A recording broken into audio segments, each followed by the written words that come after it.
Lundi 21 avril, c'est lundi de Pâques. Les associations Vision Partagée et Autour d'eux vous attendent à l'espace Chevreul de Nanterre pour le grand bal tropical de midi à minuit. Le typical pressé en live avec les gentlemen de la musique caribéenne et l'orchestre Conception Live.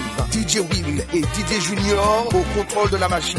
Restauration sur place. Lundi de Pâques, le typical pressé est à l'espace Chevreul de Nanterre. C'est gratuit pour tout le monde. Et pour plus d'infos, 01 83 83 91 91. Réunion Actualité. Après 18 mois à la tête de la conférence des présidents des RUP, région ultra-périphérique, la Réunion vient de passer cette présidence à la Guadeloupe, en l'occurrence à Harry Chalus, président de la région, à l'issue de la 29e conférence qui s'est déroulée sur l'île du 7 au 8 avril. Ce mandat aura permis de renforcer la voix des RUP au sein de l'Union européenne, a souligné Huguette Bello, président du Conseil régional de la Réunion, et de mieux faire reconnaître leurs réalités et leurs ambitions. La Réunion a salué l'engagement sans faille des régions ultra-périphériques et l'écoute constante des institutions européennes. La Guadeloupe ayant la présidence en main entend poursuivre cette mobilisation collective pour défendre les intérêts communs des RUP, renforcer leur rayonnement et affirmer leur contribution essentielle à l'Europe. Avec nos confrères de Freedom, voyons quelques extraits de cette conférence des présidents des RUP. Chers collègues, mesdames, messieurs, c'est avec émotion et grande fierté que je me tiens devant vous aujourd'hui pour marquer la fin du mandat de la Réunion à la présidence de la conférence des régions ultra-périphériques et pour remettre notre flambeau, le flambeau, à notre collègue Harry Chalus, président de la région Guadeloupe.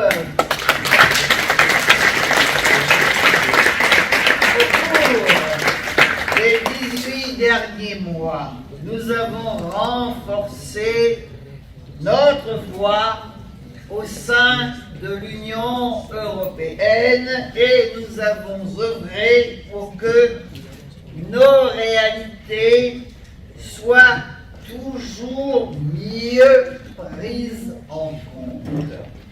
Je tiens à remercier de tout mon cœur.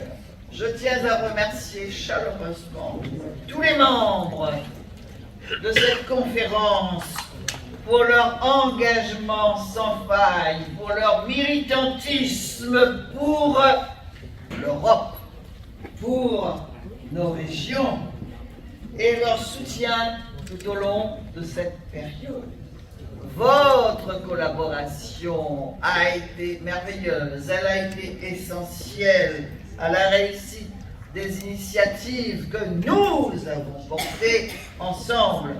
Je remercie également les institutions européennes bien présentes, un petit peu trop discrètes, mais ça fait là, pour leur écoute constante et leur volonté d'accompagner nos territoires dans leurs ambitions.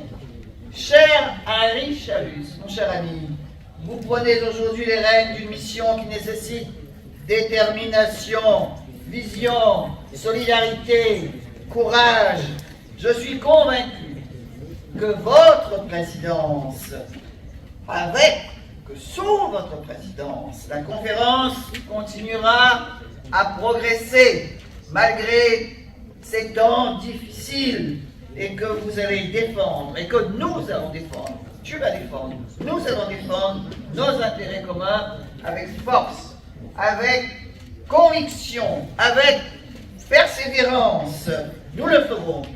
Les défis qui t'attendent, qui nous attendent, qui vous attendent, qui attendent l'Europe, dans les discussions, poursuivons d'abord les discussions sur le futur cadre financier pluriannuel, renforcer notre résilience face aux crises climatiques. Vous avez vu, pas seulement nous, vous avez vu l'Allemagne, les terres comme du gros gâteau, et puis ces terres se déliter. Pareil en Europe. Et vous avez vu ça, c'est pas seulement nous qui avons des terres érodées qui courent parce que nous sommes sur une montagne. Et donc, et surtout, continuer à porter haut la voix des régions ultra-périphériques dans les instances européennes. Mais je sais que tu es parfaitement préparé à relever ces défis avec grand succès. Et vous pouvez compter sur le soutien de la Réunion, vous pouvez compter sur le soutien de la Guyane, de Saint-Martin, de la Martinique, vous pouvez compter sur le soutien des Açores, vous pouvez compter sur le soutien des Canaries, de Madère, de Mayotte, de la Réunion, pour être avec toi, pour porter ces défis qui sont de beaux défis. Et nous allons les vaincre. En conclusion, je voudrais rappeler l'importance de notre unité. Les régions ultra-périphériques sont unies par une histoire commune, une richesse culturelle unique, une position géographique stratégique. Vous le savez, on en a beaucoup parlé hier matin, on en a parlé ce matin, je ne vais pas encore en reparler. C'est ensemble que nous pouvons continuer à faire entendre nos voix et à bâtir un avenir prospère, emmener plus de justice, lutter contre la pauvreté, comme l'a dit Raphaël Fito, faire du logement, faire en sorte que l'Europe soit l'Europe des peuples, l'Europe des 450 millions, sans oublier les 5 millions pour lesquels il y a un texte spécifique. Je vous remercie toutes et tous pour votre attachement et votre engagement, votre dévouement, votre dévouement, notre dévouement envers cet engagement commun. Vive la coopération et le partenariat avec les régions ultrapériphériques. Vive la Guadeloupe. Vive les régions ultrapériphériques. Merci.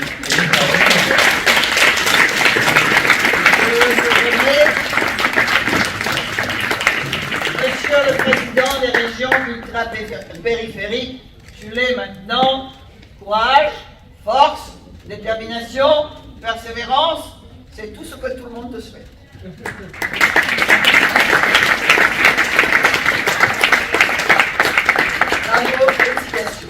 Mesdames, Messieurs, Monsieur le Président, chers collègues, Mesdames, Messieurs, avocats de qualité, Monsieur le Commissaire, Messieurs les députés, c'est avec un immense honneur et une grande humilité que je me tiens devant vous aujourd'hui afin de prendre le relais et assurer, et surtout assumer la présidence de la conférence des présidents de l'Europe. Au nom des Guadeloupéens, je tiens à exprimer toute ma gratitude à mes prédécesseurs pour le travail remarquable qu'ils ont accompli pour les rues. En assumant cette responsabilité, je mesure l'importance de la tâche et l'engagement que cela implique, car il en va de l'avenir de nos territoires, de nos populations, dans un monde rempli d'incertitudes et où la menace de désordre encore plus grand reste vive. Nos routes, par leur situation géographique, leur diversité culturelle et leurs défis spécifiques, font face à des réalités uniques. Mais c'est aussi cette diversité qui est une source de richesse et de force pour l'Europe dans son ensemble. En tant que président des rues, nous avons une mission commune, défendre nos intérêts, les intérêts de l'Europe, et de renforcer nos voix et nos actions pour garantir que les besoins de nos populations soient entendus et pris en compte dans les décisions européennes, mais aussi à travers une diplomatie plus active au niveau des instances internationales. Au cours de mon mandat, je m'engage à poursuivre et à intensifier les efforts déjà déployés pour défendre les spécificités des rues dans tous les domaines qui les concernent, notamment au regard du contexte politique des négociations internes à l'Europe qui vont suivre. Nos territoires ne doivent pas être oubliés. Au contraire, ils doivent être des modèles de résilience, d'innovation et de coopération porteurs de solutions pour toute l'Europe et source de rayonnement et d'influence dans nos bassins géographiques respectifs. Je crois fermement que notre force réside dans l'unité et la solidarité. C'est en travaillant main dans la main, ce que j'ai toujours fait, en partageant nos expériences et en construisant des solutions adaptées, à nos réalités que nous pourrons surmonter les obstacles qui se dressent devant nous. Je ne doute pas que grâce à vos engagements et à votre expertise, nous parviendrons à faire avancer nos objectifs communs. Ensemble, nous pouvons faire en sorte que les RUP soient non seulement reconnus, mais aussi respectés pour leur rôle clé dans l'Union européenne. Je tiens à remercier chacun d'entre vous pour votre confiance et pour l'opportunité de porter cette présidence. Soyons fiers de ce que nous représentons, des territoires riches de diversité, d'histoire et d'ambition. Nous nous trouvons dans des zones à haute valeur géopolitique et stratégique.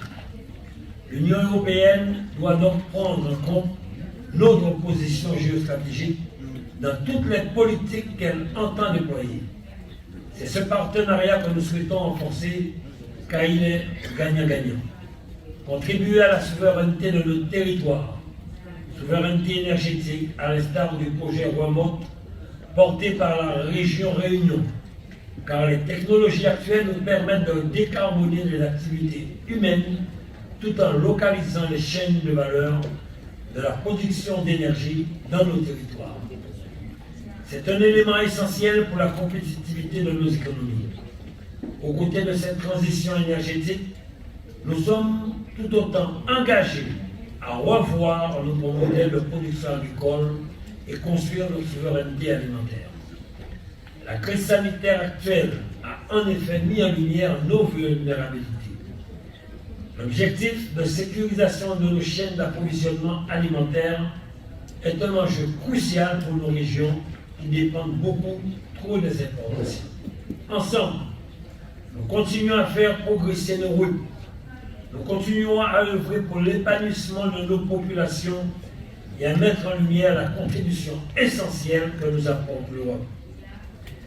Merci encore à tous. Merci à toi, Younous. Je sais pouvoir compter sur toi. Madame la Présidente de la Réunion, Présidente sortante des RUP, mais Présidente toujours, une Présidente reste Présidente.